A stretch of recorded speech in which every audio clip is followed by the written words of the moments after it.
There's been a lot of uncertainty in not just the US economy, but the global economy. However, the job market has been a steady and consistent strength. We added 431,000 jobs, and the unemployment rate is at 3.6%.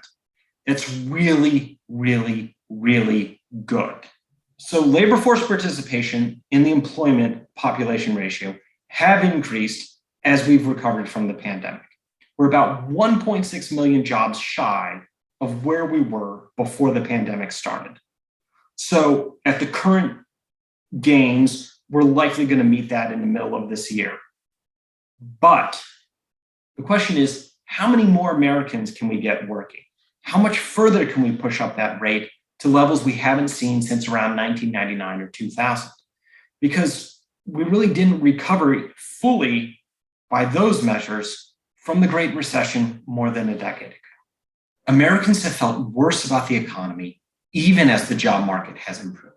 And they felt worse about President Biden's stewardship, which is a real problem because the president, in a sense, wants to be able to say, look at this recovery that has occurred under my watch. But Americans are saying, I don't believe the recovery. They're not looking at the jobs numbers and saying, this totally explains my reality. They're saying it's an incomplete picture. And the idea of an incomplete picture really applies when we talk to inflation. So when inflation was first going up, economists would say there were supply chain issues. This is the reopening from the pandemic. Then as inflation persisted, there was an argument that the president's $1.9 trillion relief package for the pandemic contributed to inflation. Now we're seeing additional forces create inflationary pressure, and that's the fallout from the Russian invasion of Ukraine.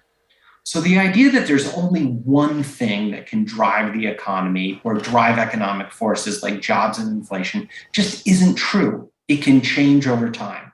Because of the hiring, wages, average hourly earnings, that's what the Labor Department called them, are up about 5.6% from a year ago.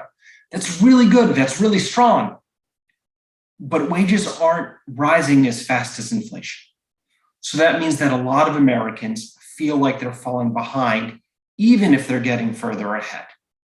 And until we figure out what to do with inflation, it's going to be a problem, not just for the country, but also politically for President Biden and the Democrats.